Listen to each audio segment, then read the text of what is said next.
ladies and gentlemen, doing this afternoon? I feel like we could do better than that. Let's try this one more time. How are you guys doing this afternoon?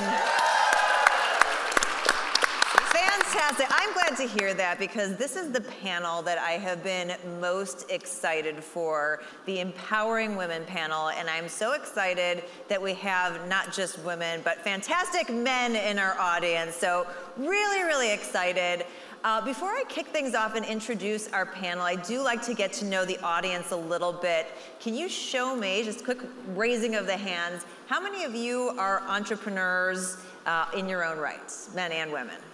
All right. A lot, okay. And how many of you, by show of hands, are working for an enterprise? There's a few. And how many of you just like ladies? All right, well, whatever brought you here, we are thrilled to have you here. And as I said, we have an absolutely fantastic panel, so I want to quickly take a moment to introduce them. First up, we have Linda Woodruff, who is the Vice President of Human Capital and Motivation at Panasonic Corporation of America. She has a whole slew of responsibilities. I won't even be able to get all of them, but things like compensation, diversity and inclusion, talent management, human capital analytics, and managing the HR business partners as well. She has more than 25 years of experience. She did start when she was 9. That's right. And she has worked in all sorts of fantastic companies, global compensation roles and benefits leadership roles at places like the Madison Square Garden Company, New York University, Bar Pharmaceuticals, and Global Crossing. So Linda, thank you so much. Thank so you. excited to have you here. Thank you. Next up, we have Melissa Proctor, who has maybe one of the coolest jobs I've ever heard of. She is the Chief Marketing Officer of the Atlanta Hawks and Phillips Arena. And as a little fun fact, she has been part of the NBA since high school. She was the first team attendant, or as you may have heard it called, ball girl for the Miami Heat. And in later years, she returned to work for the Heat in its basketball operations division. So Melissa, so excited to have you here as well. Next up, we have Pat Waters, who leads LinkedIn's world-class talent team, and that is a fancy way of saying HR, if you're not familiar. In addition to hiring, retaining, and inspiring top talent, she is responsible for all of the employee-related HR programs at LinkedIn. So things like compensation and benefits and performance management.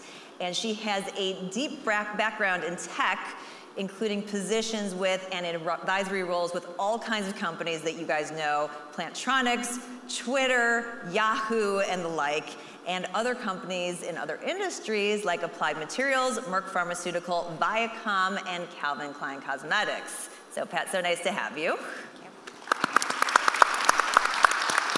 And for the first time in the history of business conference panels, we have a token man. Yay! We have John Bennion, who is the Director of Sales of Boostability.com, representing for the men. Through John's career, he has trained hundreds of sales agents across the country, and he has a number of specializations, but especially things like marketing and SEO, social media, and websites.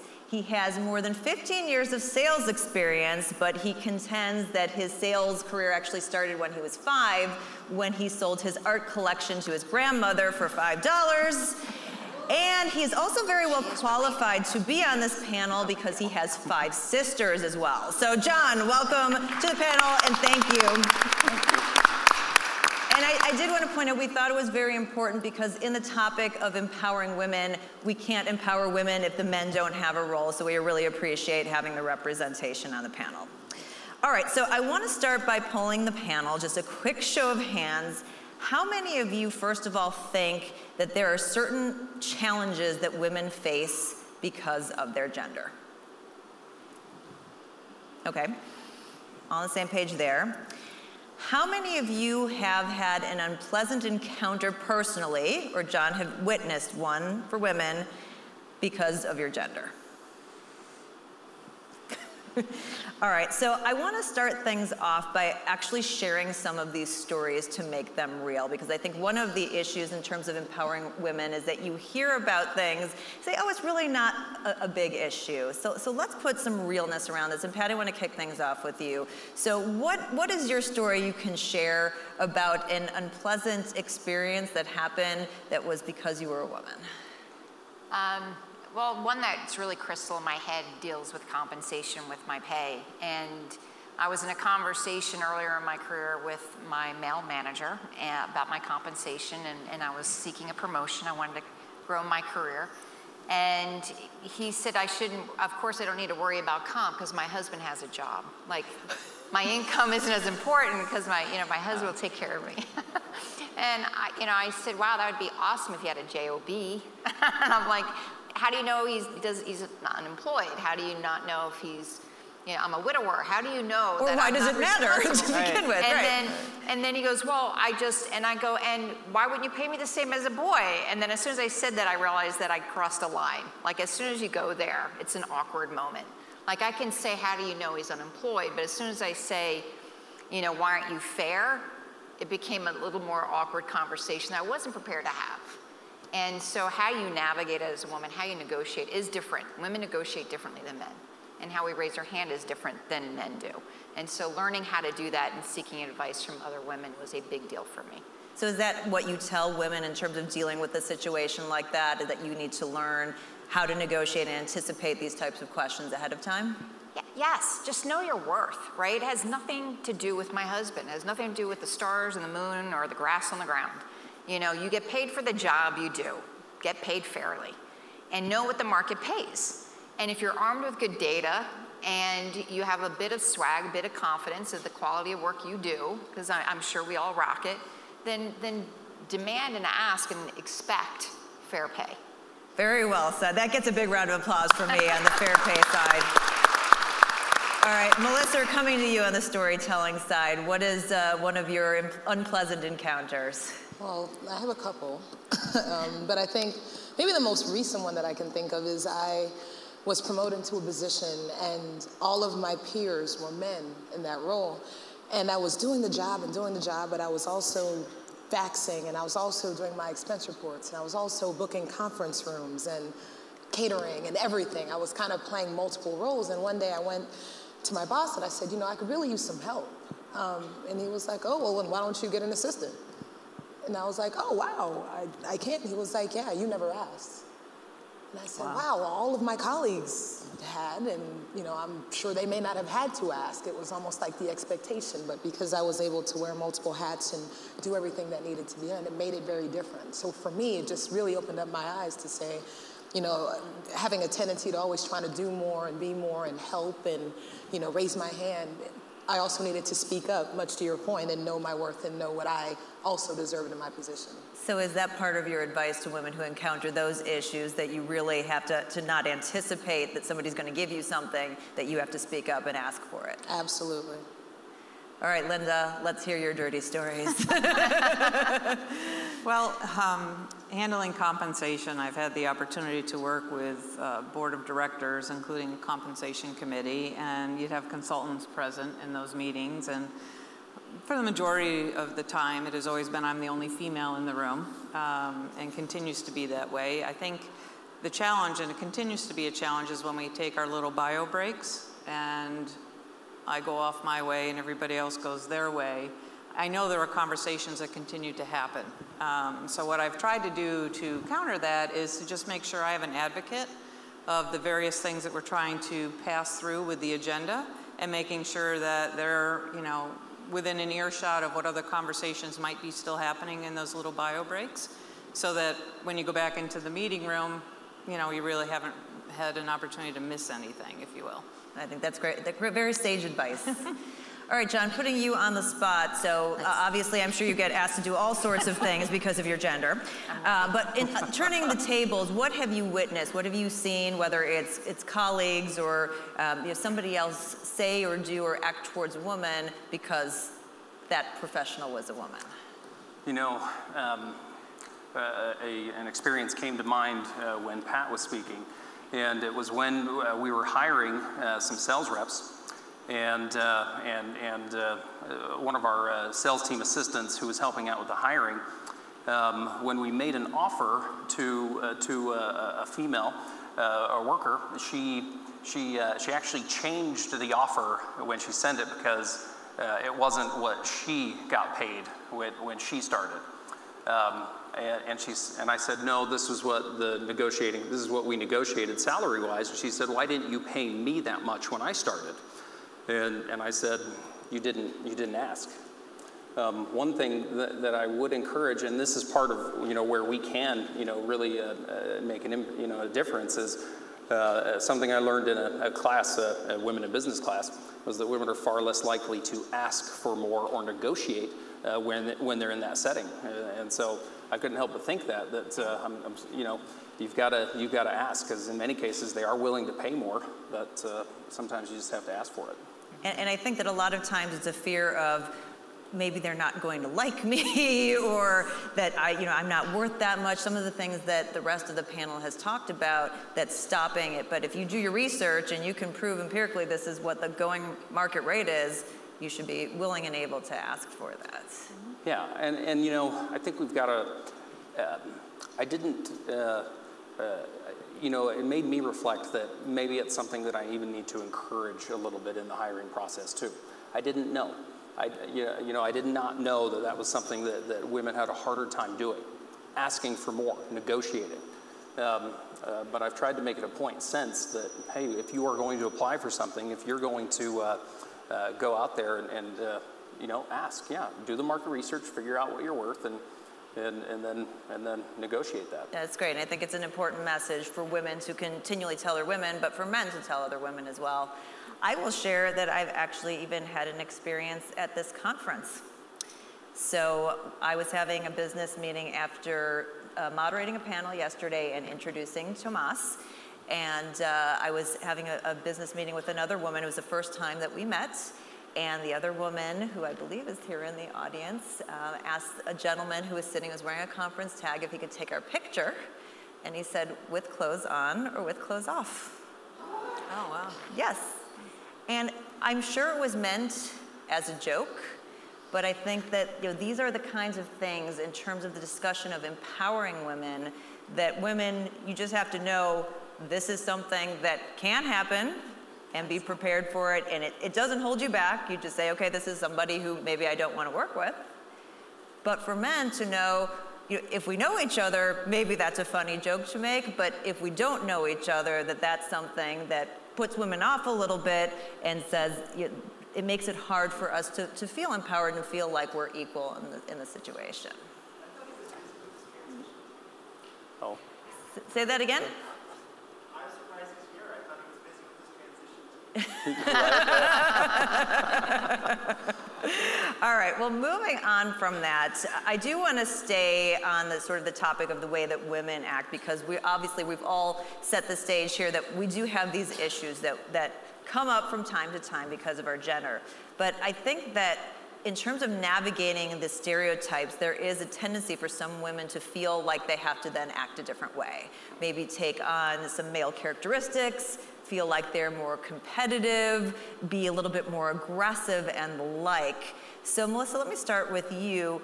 What do you think you would tell a woman if she feels like she needs to shift her personality to compete with men? I would say absolutely do not do it. So personally, the best advice I ever got in my career was coming out of college, first job working for T&T in marketing.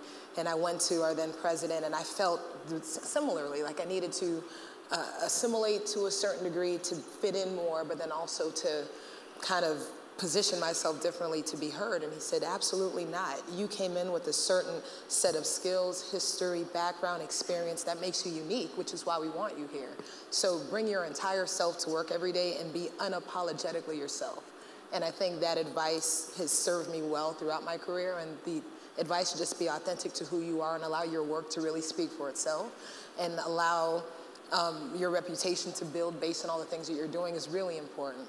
However, now at this stage in my career, I definitely see sometimes it may be hard to get a word in edgewise. And so if you feel like you have something to say, make sure that you say it. And I think a lot of times with women, there may be a desire to just, I'll wait, or after the meeting, I'll find that person and say something, where I do think now I need to make sure that I assert myself in certain situations, but it's not by force or not just to make myself heard. It's because I have something to say.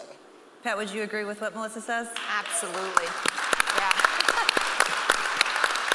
I think we fall into a trap when we try to be something we're not. We're spending so much energy being that character that we're not really learning, we're not processing, we're not contributing as fully as we could as individuals. I also think that a rule of thumb to build up the muscle to be heard, right? And when you know that you're at that table and people are speaking over you and you have something incredible to say and you want to contribute. My rule of thumb originally was if I think it 4 times, like I put a slash on my paper, I must say it. It's like my own thing, right? It's my own gauge. Then I went down to 3 thoughts. If I thought it twice, now I'm going to say it. And so that's my rule of thumb now. It's like if I think it twice, it's worthy of someone hearing it. Why not? Like, what could they say? That's not relevant, or Pat, you're not thinking about it this way. But if I've thought it twice, I think I'm pretty smart. It must mean something. I love that you have actually a tangible, actionable item around it. It's not just like, I'm going to do it, but you have a process for that. Because you're aware of those moments, right? When you're like, I have an idea. And I'm like, okay, that's one. I kind of think about it. And I'm like, oh, that idea's still there. And I force myself to speak. And if they're not listening, I'm like, schoolgirl, like, hello, I'm here. You can't ignore my arm. Like, my physical body is like telling you. The crazy thing about that is I totally agree, but I also realize that if you don't say it the first time and you hit the second time when someone else says it, it was like, oh, that's a brilliant idea. My idea. Exactly. Yeah, so now I'm say like, it early. First time. Yeah, that's why I shortened it. 4 times, I already lost the credit for every great idea I had. I'm like, shit, that was late. Then 3 times, I was getting closer. 2 was like pretty close. I think the trick too, though, is to just not be afraid, because I know there are so many times where I'm thinking, well, I'm the only one in the room who's thinking this or has that kind of question. And when you actually then get a chance to say it, you find out others were thinking the same thing and they just didn't have the courage to say it. And it's okay, it took me a while, but it's okay at some point to agree to disagree with somebody else, and it's okay to say that. So you can go head to head with somebody and have differing views, stay very diplomatic and have your data facts, but at the end of the day, you can still agree to disagree on the point. And what's so interesting about your language is that you said, I think I'm pretty smart, but I think that for me, I always take it off of me. It's why am I in the room? I'm there in service of something else, whether it's the customers, the board of directors, the team. And so I'm doing the group a disservice if I have something important to add. And I think that that's a lot of it too, is that I think for so many women, you turn the pressure and you turn the spotlight on yourself and what are they gonna think of me and whatever. And if you just take that pressure off of you, you're not there, you're just a conduit in service of whoever you're serving, that makes it a lot easier as well. All right, so I want to move on to certain industries that women seem to be underrepresented in. And the great news is they're not underrepresented on our panel today. So we have finance, we have technology, we have media, sports. But there are very few women in a lot of our industries. So Linda, what do you think can be done to shift the focus towards women in these industries? Is it something that needs to be done to the women who maybe aren't attracted to the industries? Is it the industries themselves? What do you think about that? I do think nowadays there are more and more women getting involved in industries that maybe in the past they haven't been. So I do think there is a shift happening. I think we have to do a better job, we as society do a better job of educating young adults, whether it's male or female, about what the opportunities are out there. Because I think you can turn the table, and there's also men who are missing in certain industries as well, and I think that's a disservice. So I think starting younger, I think having organizations really start to sponsor programs, whether it be through scholarships for women going into, say, engineering, or start working with middle schools and high schools and starting to build the curriculum that we're looking for as an organization from a hiring perspective. And just start it earlier, younger, sponsoring scholarships, and just helping the young women out there to understand what is available to them today. John, what about from your perspective? You're in the technology industry. What do you think needs to be done to get more women involved? Legos. I really do. I know it kind of seems like a silly answer, but I credit my Lego collection as what gave me a love of technology, because as a kid, I built everything with them. I built shrink rays, I built spaceships, I explored the galaxy, I built so many things with Legos. And I also learned about money with Legos because I had to save up my childhood money and the money I made selling art to grandma. And Legos have gotten really expensive, Yes. by the way, so you have to save up a lot of childhood money for that. So finance and technology, Legos. So I really do. My little girl just turned 1, and the present that her dad got her was 3 sets of Legos. Because I hope that it can instill some of that love in her too. The other thing I think we have to do is make it a little bit easier when mothers want to come back to the workplace. You know, I was thinking about this. What kind of traits, as a parent, those are some of the best possible traits you could look for in an employee. Communication, you know, team building, patience, right? Think about the stuff you have to use when you're dealing with your kids. Like, who wouldn't want that in an employee? So I think that we've got to work and realize the value that maybe taking that time at home that it actually has, you know, and then we've got to do more to help bring them, help come back to the workforce if they want to. Very well said. Melissa, I would be remiss if I did not include you in this question, given that pro sports is notorious for having a lot of men in the management team. What do you think needs to be done? Well, I think before, at a younger age, I definitely think just exposure.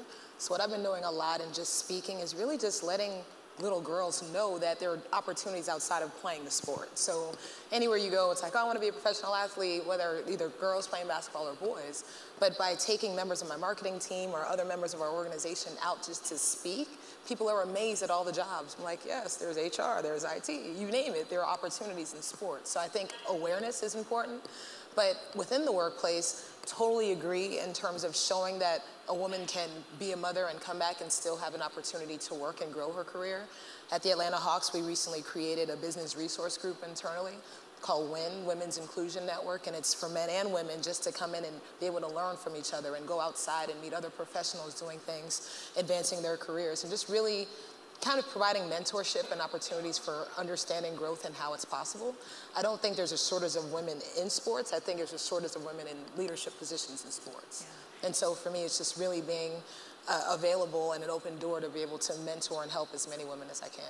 And I love the idea of that network, and that's something that really a business of any size can replicate. You don't have to be as big as your organization in order to be able to institute it. And if you have a small business, maybe it's a consortium of small businesses that are coming together so that you have that support and inclusion, like you said. And one of the other big things that we do are just professional organizations. There's WISE, Women in Sports and Entertainment, and just participating in those groups and meeting other women in other industries is hugely valuable. Absolutely. Well, I like to be a little controversial from time to time. So I wrote a piece that said that we needed to kill the phrase woman entrepreneur and really woman everything, because I think that by putting that qualifier on it, that really does sort of create this limiting mindset, at least in my opinion. So Pat, I'll start with you. Do you think that creating segmentation, whether it's by age, by demographic, or otherwise, in and of itself creates limitations? Yeah, it does. I mean, my team and I were talking, I think there was something like 28 to 30 different indexes of diversity, right? So, and people straddle so many different elements of that spectrum. And it was funny, a few months back, there was a story about a board member at Google at a shareholder meeting trying to remember one of the leadership names, and he said that lady CFO. Like, why wouldn't he just call her the CFO? And so I changed my title to the Lady Senior VP of Talent, you know, just because it's so funny to me to think that that's how I would be identified, as a lady. And that's actually on your profile, it's on my profile. Right? The Lady SVP. Yes, because I just think it's so funny. I'm like, I'm a lady. I didn't know that. And so I'm so excited. And I just think what I want to do is think about how to make everyone feel like they can be their authentic self, right? And so how do you tell stories in the workplace, you know, be it in any industry, in any demographic, in any age group, that people can relate to you? I love Legos too, because Legos connect together. They are very diverse. they make amazing things together, and you need different pieces to make the rocket ship. You need different types of pieces to make that laser beam. And so I love the analogy of it and the building and the complexity of it. And so I think that once you create separation, you encourage separation. You don't bring people together in what is common and core as a human being. And I think storytelling brings that. It actually releases chemicals in your brain when someone tells a story about their struggles and their opportunity and how they became, successful and how they persevered and where they got their grit. And they're like, I can do that. I like what you did, and I like what you did. I can do some of that. I think we need more storytelling. That's great. Linda, what about from your perspective? Do you think that those qualifiers create any sort of limiting mindsets? I think they do. I don't think anybody should be a lady this or a woman that, so I agree with your article. And I think people just have to work hard and do the best that they can and be very true to who they are, regardless of whether you're a male or a female. And just, to me, it's the work ethic that you have and the amount of time that you put in to just know your trade is what's going to help you in your career. And whether if you're an entrepreneur, that's great. I don't think you need to be a lady entrepreneur or a woman entrepreneur. What do you think, Melissa? I don't know. I kind of go both sides of this argument because I think personally, I love to embrace the fact that I'm a young African-American woman with Caribbean roots, and I will represent my West Indian heritage at every opportunity, and I have a lot of pride in that. So for someone else to define me as that, I don't know if I'd be upset. However, in a professional workplace, I wholeheartedly agree with everything you said. I don't want people to see me as, oh, you're that lady African-American CMO. Yeah. You're the lady CMO and the lady SVP. But I recognize, a lot of it is, as much as it is, it's fact. So, like you said, oh yeah, thanks for telling me. I know exactly what I am. But I do find pride in that. And so, not that I completely disagree with what you said, but I think in some parts, you want to embrace that bit of diversity that you have, because that's what you can bring to help to build those Lego pieces and put that rocket ship together. Yeah, but as long as you use it to propel you forward. Exactly. And it's not like, oh, I'm a woman entrepreneur, a woman professional, what can I do? And it's like, you're a professional, you're an entrepreneur, you can do whatever it is that you're good at. Right. Yeah. Absolutely. I want to bring the idea of men into the conversation here. And John, obviously we're going to start with you on this one. But how do you think that men can support more women to be successful? That's a really good question. I think one of the first things we need to do is educate ourselves on what some of the challenges are. I've never had to think about if we should call a class the male entrepreneur class. It's just, and there were, I learned a lot by taking a course in women in business. And there were a lot of things that I just did not know. So I think that's the first thing. We've got to learn more. We've got to become familiar with some of the issues. And then we have to be willing to address them and try to figure out solutions to them. Because I would love it if we did not have to have the discussion about if we have to, should there be women entrepreneurs when my little girl grows up, right? Right. The idea is for this panel to become extinct. Exactly. That's exactly what we're trying to do. We're actually trying to work ourselves out of a job here. But I don't think it does unless we actually talk about it first, right? And unless we have open dialogue so we can discuss, what those issues are and how we can address them. But so yeah, I think we've got to educate ourselves and then actively take opportunities to teach other people what we learn. I know that you're doing that work, so thank you for that. Much appreciated. Linda, from your perspective, what do you think that men, whether they're in organizations or other entrepreneurs, can be doing to support women to be more successful and more empowered? I think they should get involved. We recently in Panasonic actually implemented a women's network group or organization as well, and we have men as participants. We have men that have agreed to be mentors. My current mentor is a male. I think men themselves just need to have the opportunity. A lot of what you're saying too is to just understand what some of the issues are and be there to help support or, do some of the, what I call the blocking and the tackling to help in their own development, with a woman's development, whether it be trying to get a project through or just even trying to get additional support for something that they might believe in. You need to get some of the men around to also assist. Right, because I'm going to ask the three women on the panel, just quickly show me your hands. Did you have a man who supported you in getting where you are today in your organization? Yeah, so that is the answer. That's what we're contending with here. Pat, any additional thoughts on this subject from you? No, I just think that it's interesting when you look at the dynamic of gender because it can't be ignored. Like, I'd like to be extinct in terms of a panel, right? Because the awareness is there and the education is there. But there's genetic wiring in us, right? And so, you know, for introvert, extrovert, male, female, and how we show up and our, you know, our personalities and what drives us. And I think that being open, actually seeking out the diversity, really wanting that diverse thought, that's a gift. And really saying, you know, without that I lose. I think that would change the conversation. That means I can be proud of who I am and how I rock my life, and you want that, and we're gonna have a great conversation whether we agree or disagree. Right? I think that is my ideal future. Well said. Well, as a woman, one of the top areas of concern that I hear all of the time from other women is the idea of life balance and time management. So Melissa, I want to kick things off with you. What would you advise other women who are trying to balance their day between their professional life, their family life, and maybe showering at some point during the day? It's funny, I spoke on a panel a while back and someone said, you know, they never ask that question of men, ever. We are going to do that right here today, so stay tuned. And I was like, wow, that's so true. I never really thought about that. But in my opinion, there is no such thing as balance. And people have all the different new age words. But I mean, the whole idea of harmony is at some point it's going to ebb and flow and you'll be really into work at some point and then it needs to be really about family. And so I think understanding that and being okay with that is the huge, most important first step. I mean, I have a 2-year-old at home, and so sometimes I gotta leave early and get to the fall festival at school. And understanding that from a work perspective, I have a boss that knows that and is okay with that, and I had to kind of create my guidelines and boundaries early on to express that this is important to me. And so for women, I would always say, don't feel like you have to work harder, work smarter. And most times it's like not the last person that leaves the office is gonna get the promotion, and it's not necessarily about that. Just really work smarter, not harder. Very well said. Pat, what about from your perspective? Yeah, I don't know if I've achieved harmony most days.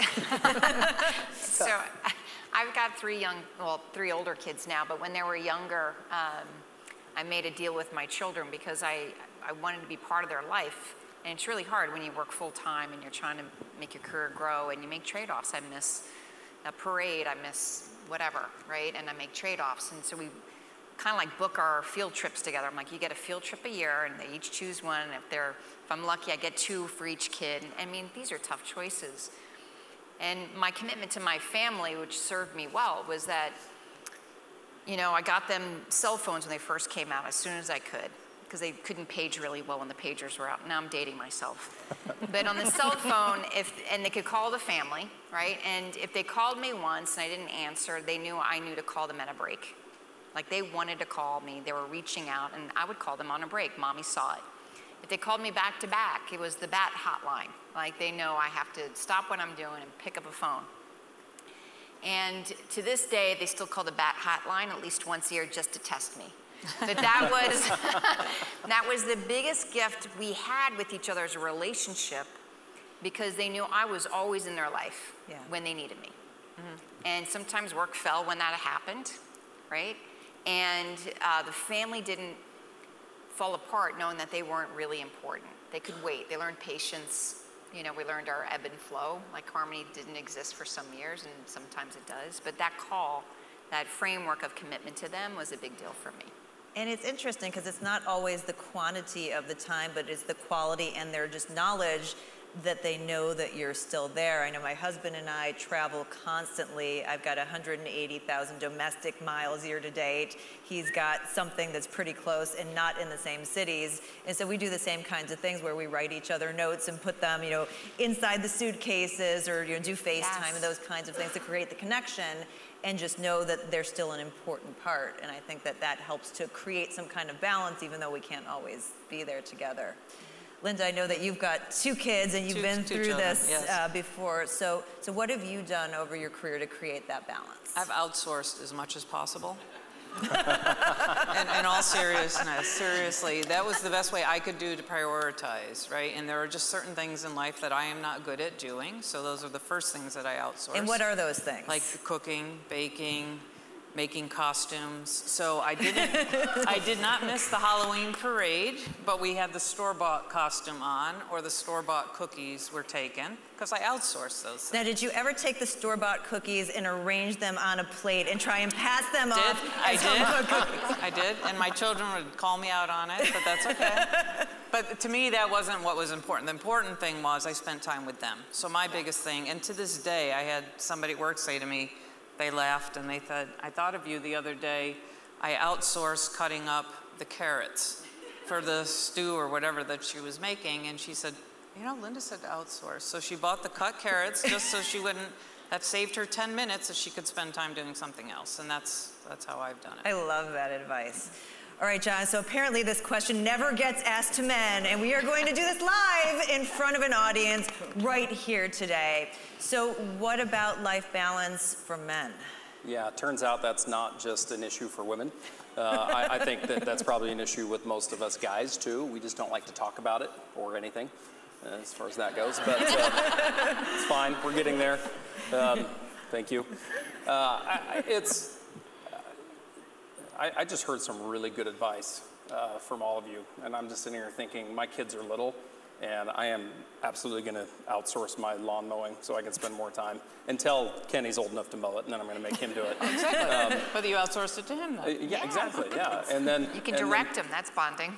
yeah. Maybe that's when I mow the lawn again. If I don't have to before then, that's fine. You can make it a group exercise activity. So you're both doing it together, you're spending time, and you're getting a workout in all in one. See, that's perfect. That's what thinking. That's perfect. Yeah, that's multitasking, which is also something we don't really do that well. But I love the idea of the bat line. I think that's such a good idea. And then making sure that when you are with your family, spend that time with them, because there never really will be that balance, but we can have harmony, and maybe we do it by, making sure that they have that focus when we're there. But that's not an issue that we don't deal with as men. We have to deal with that one all the time. And it's hard sometimes. We love our families too. We want to spend time with them. But I think we just heard really good advice. So thank you. Before we have our wrap question for the panel, right after that, we're gonna have a few minutes for Q&A, so we'll get our runners available, and as soon as we get our wrap question here, we'll come to you to see if you have any questions for our amazing panel. So before we wrap and go to Q&A, what is your one best piece of advice to women to help them succeed in their professional careers or in their own business? And Melissa, I'm gonna kick it off with you.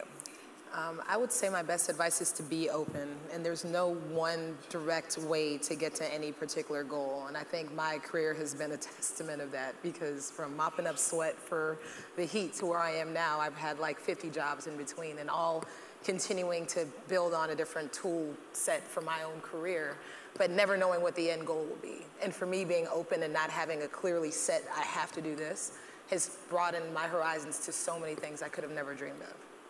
I love that. John, what about for you? Let's see, find mentors and find good ones. And a good mentor does not just happen. It's usually something that you have to seek out and ask and be a good mentee.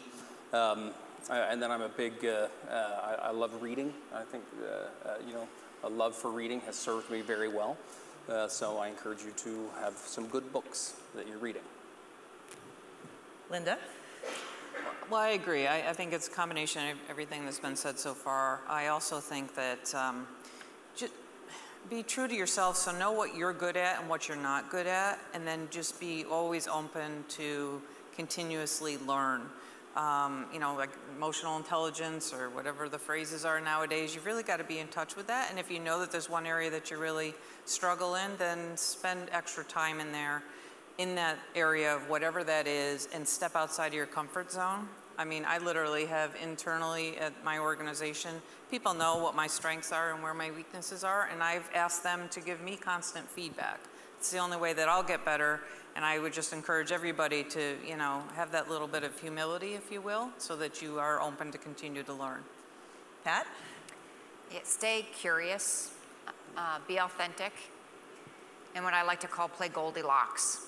And what I mean by that is don't shy away from something if you're worried about failing. Try every job, every opportunity that presents itself, that you have a butterfly and a little bit of excitement, because you will learn. You'll learn what's good and what's bad. You'll learn what fits you, what doesn't fit you. You will acquire something of value in every journey you're taking. There's no such thing as failure. There's life lessons. And I'm going to add one myself. My advice is to think big. I think particularly for those of you that are small business owners out there, a lot of problems women have, and I've had this myself early in my career, is not thinking big enough. So whatever goal you have, just triple it. It's a good factor of 3. And even if you get half the way there, you're still going to be further along than if you hadn't had that really crazy big goal. A lot of times it is just as difficult to build something big or to go after something big as it is to build or go after something small. So since we only have 24 hours in a day and we do have these other things that we want to do and spend time with our family and the like, that you might as well just go for the big thing. And with that, we're going to open it up to Q&A. So do we have any questions from our audience? Just a quick show of hands. Got one down here. Got the runner running on down, like the price is right. All right, we're going to have you first stand up. And if you could introduce yourself, please. Tell us where you're from and ask your question to the panel. Okay, my name is Jolyn Clemens. I'm the founder of XOXY. It's a safe dating credential. I'm a risk manager, and I wanted to reduce sexual assault, trafficking, and the spread of STDs, especially amongst children. My question to Melissa is, how do I crack into finding a sponsor within sports that is a male in particular? I think that it's important to maybe find a male and a female within sports to help promote that message. If I can just repeat the question for anyone who didn't hear it, she's asking a question for her business about how she connects to find sponsors who might be interested in working with her. Well, I'll say, especially for sports, that's broad, because obviously we're one basketball team, but going to the NBA, going to other leagues, there's a lot more opportunity there. It's all about who you know. So in that perspective, it can be go on LinkedIn, because that's a great place to start, but really through building personal relationships, I think that's a great first step. Also, I would highly recommend those professional organizations where people in sports would be, because that way you're able to kind of have almost a working relationship. So if it's being on a committee with a particular person, it's all about building those authentic, natural relationships, because ultimately, if it's, hey, I want you to be my sponsor, or I'd love for you to help mentor me or help me get through the right doors, sometimes it's really challenging as a person off the street that they don't know. I also think it's really smart to do your research and find someone that maybe what you're working on is of particular interest to them personally through some story, because then there's a natural connection that they would already feel a sense of, wow, this is great, this is important. Great question. But love to get your card, and if I can help you, I'm happy to. Thank you. And then I think that we have another question in the front right there. Hi, and thank you guys for your really, really great advice. My name is Queen Muhammad Ali. I am a filmmaker and multimedia activist. And my question to the panel is, as women in business and you all staying in the powerful positions that you are in, how do you deal with people, especially men, that try to take credit for the work that you do? Do you speak up about it, or do you just let it pass in order to keep the powerful position that you're in? All right, so who's I see Pat's like she's like got the whole this happens to me all the time. It happens. So a couple things. One is the simplest tool for others is be an advocate for others. So if it happens to Melissa, right, and someone takes her idea and spins it and does something and polishes it up, I'm like, Joe, that's really great what you did with Melissa's idea. I love what you've done together. You should probably collaborate, because she's got a foundational idea that I think is going to go crazy, right? So you kind of divert back to the origin of the idea. You can be advocates for other. It doesn't matter who it is. Give credit where it's due. And then if it's for self and someone starts doing that, you got to have your confidence, right? Don't let those moments slip away. You own them. And I turn to that person and I go, Brian, you've added some additional thinking to my idea. I have to consider that. We should talk offline. And then him and I are going to have a conversation. and I will add something to it. There are actually times when you are better off not taking credit, because sometimes it's getting the idea advanced. And if you tell somebody else that it's their idea, sometimes even if it's not your idea to begin with, or it is your idea, but it's not their idea, it's a great way to sell it to somebody. So sometimes by giving the credit to the person, if your goal isn't about getting the credit, you say, wow, that was an amazing idea that you had about X, Y, and Z. Now, you've never even thought about X, Y, and Z, but I am telling you how smart you are. It's really my idea. A lot of times, that's a great way to get that idea advanced as well.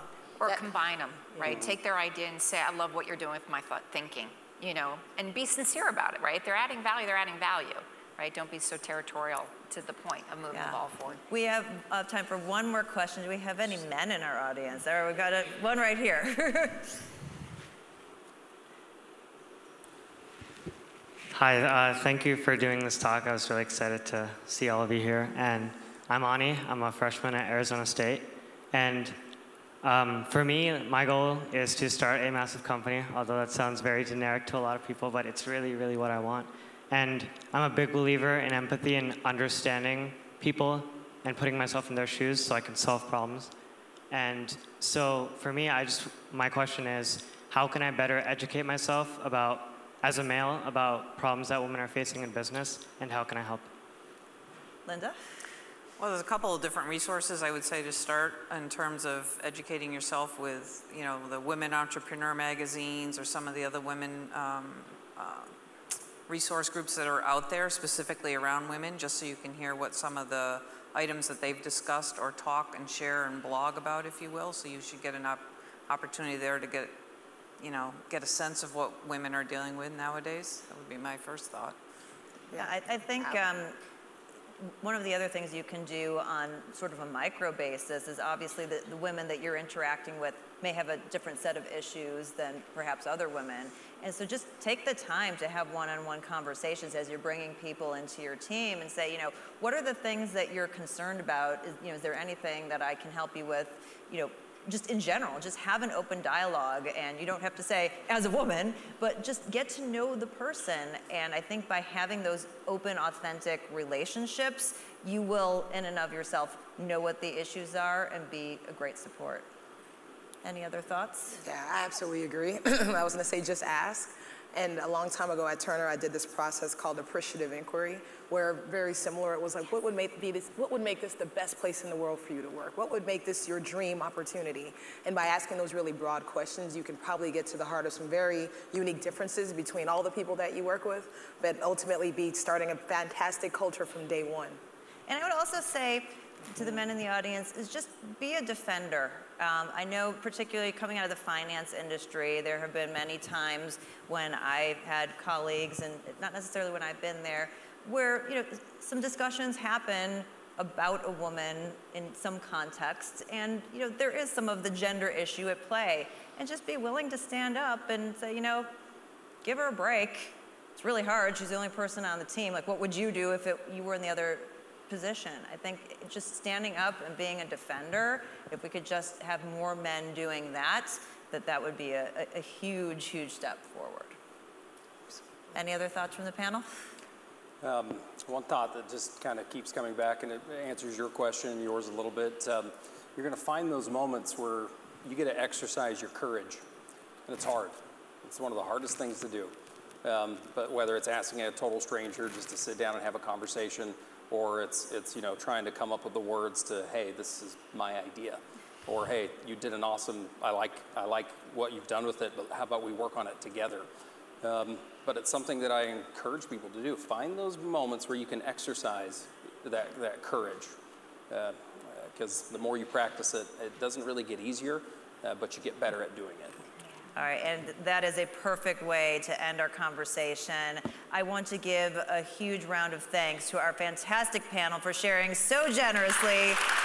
Linda Woodruff, Melissa Proctor, Pat Waters, and John Benyon. And thank you guys so much. What a great interactive audience. We couldn't have made this such a success without you. So enjoy the rest of your conference, and we will see you soon. Thank you. Thank you.